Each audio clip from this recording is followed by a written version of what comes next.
Hi, this is Santosh. सबैलाई नमस्कार. You are welcome to my channel.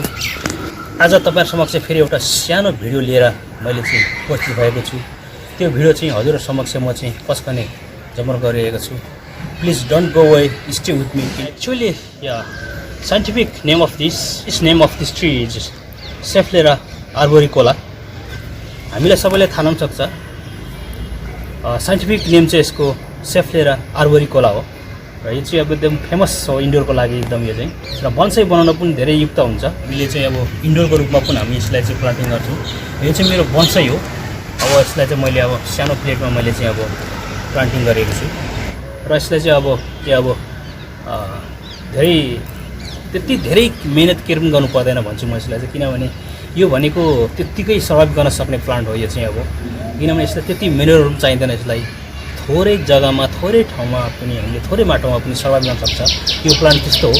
तर एकदमै यो चाहिँ अब धेरै प्रसिद्ध छ.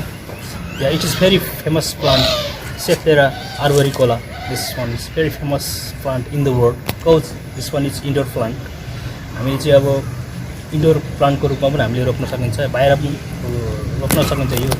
This one is tropical plant. It can survive just like this. No need to more and more mineral. Okay. यो चाहिँ अब एकदम ट्रोपिकल प्लान्ट हो. यो चाहिँ एकदमै तपाईको पानी थोरै दिएर पनि र थोरै माटोमा बाँच्न सक्ने यो चाहिँ अब सक्ने प्लान्ट हो. त्यसले हामीले चाहिँ मल चाहिँ धेरै कहिले हाल्नु हुँदैन. र प्रुनिङ गर्दा पनि तलको हैन अब जराहरू काट्दाखेरि मल कहिले हाल्नु हुँदैन. धेरै हाल्नु हुँदैन. कहिले मिन्स अब मल चाहिँ धेरै हाल्नु हुँदैन. हामीले मल यसको लागि एकदमै कम्ती दिनुपर्छ मल. नत्र भने मर्न सक्छ एकदमै. र पानी पनि धेरै हाल्नु हुँदैन. हामीले जब तलको रुट्सहरू प्रुनिङ गर्छौँ त्यतिखेर पानी सीमित दिने, मल थोरै लगाउने अनि मात्रै जाग्छ. नत्र भने मर्न सक्छ यो प्लान्ट चाहिँ. किनभने ट्रोपिकल प्लान्ट हो प्रायः चाहिँ हैन. ट्रोपिकल प्लान्टमा चाहिँ कस्तो हुन्छ भने अब पानीको त्यति आवश्यक पर्दैन. त्यसले गर्दाखेरि अब हामीले चाहिँ यसलाई धेरै अब त्यति अरू प्लान्टलाई जस्तो केयर मेहनत गर्नु पर्दैन. मात्रै हामीले के गर्नुपर्छ भने यसलाई अब 24 आवर घाममा अब राख्दाखेरि यसको पत्ताहरू चाहिँ अब फेड्स हुने हुन्छ. पत्ताहरू चाहिँ अब यसमा अब ब्ल्याक स्पटहरू लाग्न सक्छ. त्यो चाहिँ अब धेरै सूर्यको किरणले गर्दाखेरि यो चाहिँ अब पत्ताहरूमा एकदमै चाहिँ अब र्यासेसहरू आउन सक्छ हैन. अब ओइलिन्छ, अब सुक्छ, ड्राई पनि हुनसक्छ, त्यो पनि हुन्छ. त्यसले गर्दाखेरि हामीले अब नर्मली यसलाई अब हाफ डे अब घाममा, हाफ डे चाहिँ अब भित्र त्यसरी रोप्न सकिन्छ.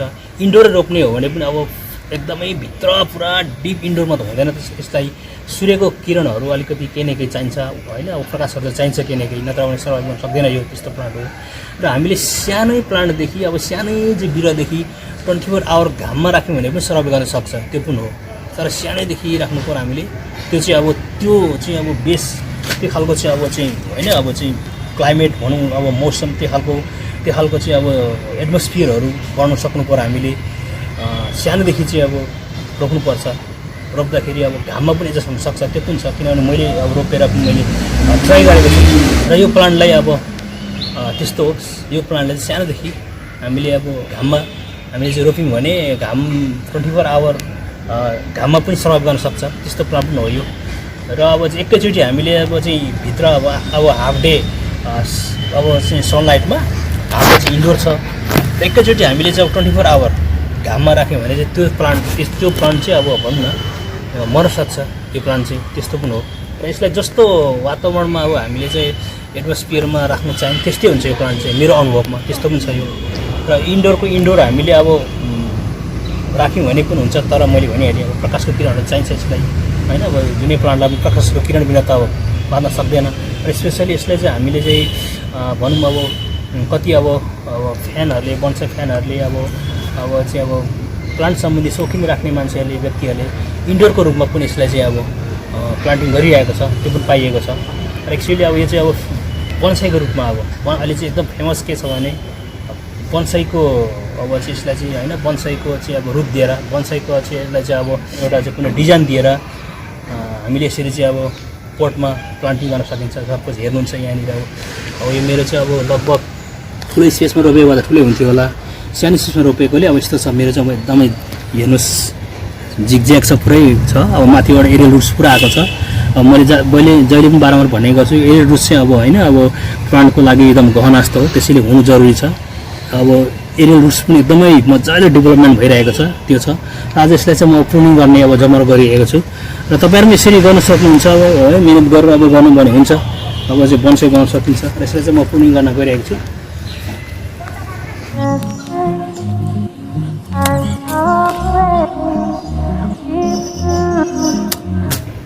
र हामीले काट्दा चाहिँ अब तलको चाहिँ एकदमै होइन अब छोटो गर्ने, अलिकति माथिको अलिकति लामो राख्नुपर्छ र अलिकति माथिको लामो लामो यसरी गर्दै लामो लामो गर्दै राख्ने। र यसलाई हामीले चाहिँ पछि अनि अम्ब्रेला सेपको पनि दिन सकिन्छ। यो हो हामीले जहिले पनि काट्दाखेरि चाहिँ तल दुईवटा पत्ता हुन्छ जुन टाँसिएको हुन्छ स्टिममा, जुन चाहिँ ब्रान्चमा दुईवटा पत्ता टाँसिएको हुन्छ, त्यस्तो छोड्ने हामीले दुईवटा, किनभने एउटा पत्ताबाट पछि काट्यो भने एउटा पत्ताबाट एउटा निस्किन्छ, अर्को पत्ताबाट एउटा, फेरि एउटा जुन सुट निस्किन्छ पत्ताको मुनिबाट, त्यसो फेरि काट्यो भने फेरि दुईवटा हुन्छ। जस्तै अब 1 दुना 2, 2 दुना 4, 4 दुना 8 दुना 16 दुना 32 भने जस्तै यसको त्यसरी मल्टी ब्रान्चहरू भएर आउँछ। जहिले पनि हामीले त्यो केयर गर्नुपर्छ, त्यसरी गर्ने हो।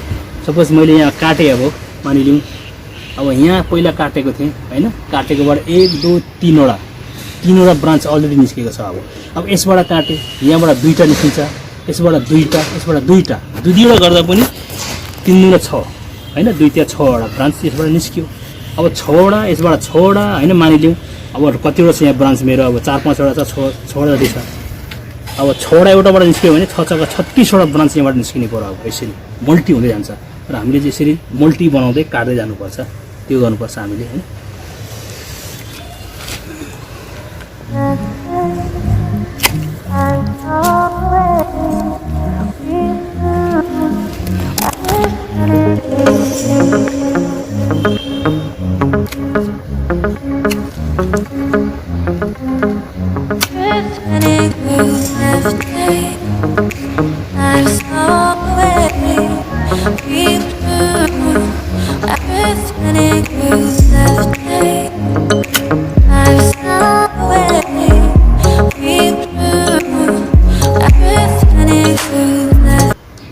अब यताको चाहिँ स्मल ब्रान्च छ भर्खर होइन, अब अलिकति बढ्दैछ, यसलाई म काट्न चाहिनँ किनभने भर्खर अब यसको डेभलपमेन्ट हुँदैछ पत्ताहरू, यतिकै छोडिदिएँ मैले।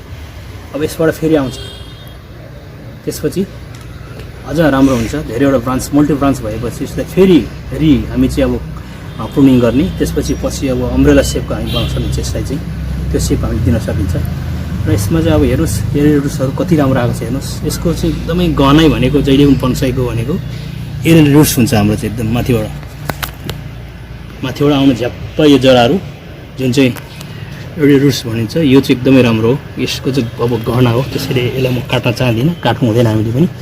यसले अब मैले हुन त योभन्दा अगाडि धेरै चाहिँ भएको छैन प्रुनिङ गरेको मैले जराहरू होइन, भर्खर गरेको हामीले विचार गर्ने कुराहरू। योभन्दा अगाडि मैले चाहिँ प्रुनिङ गर्दाखेरि अलिकति मल न्युट्रिसन अथवा भनौँ न होइन काउडङहरू अलिकति बढी भएछ, यसलाई काउडङ त्यति धेरै हाल्नु हुँदैन, अलिक मलहरू बढी भएछ, त्यसले गर्दाखेरि एउटा चाहिँ रुट्स रोटन भएर मेरो चाहिँ खास चाहिँ रुट्स रोट भन्छ, रुट्स रोट भएर मेरो चाहिँ त्यो चाहिँ अब मऱ्यो भनौँ न, जराहरू पुरा चाहिँ ड्यामेज भएर त्यसको चाहिँ अब रुट्सहरू पुरा रोटन भएर प्लान्ट चाहिँ अब मेरो चाहिँ अब मऱ्यो। मैले सेक्रिफाइस गरेँ, त्यो पनि एउटा अनुभव हो मैले चाहिँ। अब किनभने अब बर्सातको टाइममा धेरै वर्षामा पानी धेरै भइरहेको, त्यसले गर्दा पनि मऱ्यो त्यो अब होइन, त्यसरी हामीले केयर गर्नुपर्छ, त्यो पनि केयर गर्नुपर्ने कुरा हो। त्यसलाई चाहिँ अब मल दिने हल्का दिनुपर्छ, एकदम मल हामीले मल हाल्दा पनि थोरै दिने हो, हल्का हाल्नुपर्छ। र माथिबाट म चाहिँ मल यसको हल्का लाउन गइरहेको छु, किनभने अलरेडी यसलाई न्युट्रिसन पुगिरहेको छ।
म चाहिँ मल माथिबाट लाउन गइरहेको छु यसलाई। प्रायः जस्तो हामीले मल दिने भनेको माथिबाट हो र यसलाई मैले त्यस्तो मल होइन, काउडङ होइन, मेरो चाहिँ एकदमै मेरो चाहिँ अब भर्मी कम्पोस्ट हो यो।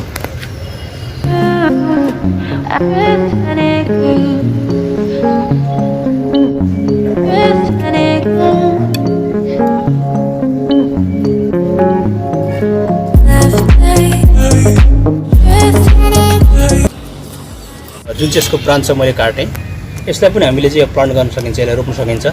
यसलाई पनि हामी अब रोप्नको लागि चाहिँ पुरै पत्ता हामीले यसरी काट्ने हो, काटेर पत्ता फ्याँक्नुपर्छ। लगभग हामीले यति राख्नुपर्छ र यसमा चाहिँ सम्भव हुन्छ भने एकदमै रुखो माटो जस्तै अथवा सेन्डमा बालुवा हामीले रोप्ने। त्यसपछि अनि पानी दिइराख्नुपर्छ यसलाई, धेरै पनि दिनु हुँदैन, पानी कुहिन्छ पनि र ठिकै ठिकै दिने यसलाई पानी। सेन्डमा हामीले रोप्यौँ भने यो चाहिँ एकदमै मजाले जाग्छ, एकदमै सकुशल जाग्छ यो प्लान्टहरू चाहिँ, त्यस्तो हो। तपाईँ अब यसलाई तपाईँको 2-4 दिन यत्तिकै फ्याँकिदिनुहोस्, तपाईँको यो केही हुँदैन, मर्दैन तपाईँ। त्यस्तो प्लान्ट हो, यसमा यति रेजिस्ट्रेसन पावर यति हुन्छ, यो मर्दैन तपाईँको यस्तो। यसलाई म फेरि पुनः प्लान्ट गर्छु म, यस्तै हो तरिका चाहिँ होइन। अब यसरी मैले चाहिँ अब प्रुनिङ गरेँ। यसलाई चाहिँ हामीले केयर गर्नुपर्ने कुराहरू अब तपाईँहरूले अब केयर गर्नुपर्ने कुराहरू पनि अब मैले भनिहालेँ, मैले जानेको जति छ। यसलाई चाहिँ अब धेरै मल पनि दिनु हुँदैन तपाईँको होइन, धेरै मल पनि हामीले लगाउनु हुँदैन। यसलाई एकदमै जमिराख्यो भने पानी हाल्ने, ड्रेनेज एकदमै क्लियर राम्रो हुनुपर्छ। पानी हाल्यो, यो माटो चाहिँ अब तपाईँको एक दिन त चिसो हुन्छ, भोलिपल्टदेखि तपाईँको 50% ड्राई भएको हुनुपर्छ यो माटो। तपाईँको 2-3 दिनसम्म चिसो भइरहेको भने तपाईँको 2-3 दिन 1 हप्तासम्म चिसो भइरहेको भने यो छिटो मर्छ, यो छिटो प्लान्ट कुहिन्छ, मर्छ, यस्तो खालको हो। र हामीले चाहिँ ध्यान दिनुपर्ने कुराहरू चाहिँ प्रुनिङ गर्दाखेरि चाहिँ हामीले मल चाहिँ काउडङ चाहिँ भर्सेक हाल्नु हुँदैन। हाले पनि एकदमै 5% हाल्दिउँ, लगभग त्यति मात्रै हाल्ने हो, नत्र भर्सेक हाल्दै हाल्नु हुँदैन। त्यत्तिकै नर्मली हामीले प्लान्टिङ गर्ने हो। त्यसपछि अलिक अब चाहिँ स्प्रिड भएपछि, अलिकति हेल्दी भएपछि प्लान्ट, अनि माथिदेखि हामीले चाहिँ जति छ अब मिनरलहरू, अब काउडङ भयो, हामीले अब चाहिँ काउडङ भयो, पिनाको अब चाहिँ झोलहरू हामीले हाल्न सकिन्छ। अरू पनि छ, अब भर्मी कम्पोस्टहरू हुन्छ, अब तपाईँको रासायनिक मलहरू पनि हाल्नु, अब थोर बहुत हाल्ने हो विचार गरेर, त्यो पनि गर्न सकिन्छ। तर माथिदेखि हाल्नुपर्छ, त्यसरी हो। अलिकति प्लान्ट हेल्दी भएपछि त्यस्तै हो। र हामीले पनि यसरी बन्साई बनाउन सकिन्छ, अब तर अलिकति मेहनत गर्नुपर्छ। जसरी मैले यसको सेप बनाएको छु अब होइन, यो तरिकाको बनाउँदाखेरि टाइम लाग्छ। त्यत्तिकै अब बन्साई अब बनाउँछु भन्दा अब आफूले चाहिँ आजको भोलि होइन, अब 1 महिनामै 2 महिनामै अब बन्साई बनाउँछु भनेर त्यस्तो खोजेर चाहिँ हुँदैन। अलिकति टाइम पर्खिनुपर्छ, बन्साईको लागि अलिक धेरै राख्नुपर्छ, गर्नुपर्छ, अनि मात्रै बन्साई हुन्छ। अन्त्यमा अब तपाईँलाई यो मेरो सानो भिडियो, सानो कार्य कस्तो लाग्यो, यदि मन पऱ्यो भने लाइक, सेयर, कमेन्ट अनि अन्ततगत सब्सक्राइब गरेर नोटिफिकेसन बेल दबाइदिनु होला, मेरो अनुरोध छ हजुरहरूलाई। Okay, thank you so much. Thanks for watching this video. If you like this video, please don't forget to like, share and comment. Finally, subscribe my channel and hit the bell icon. Please, thank you so much.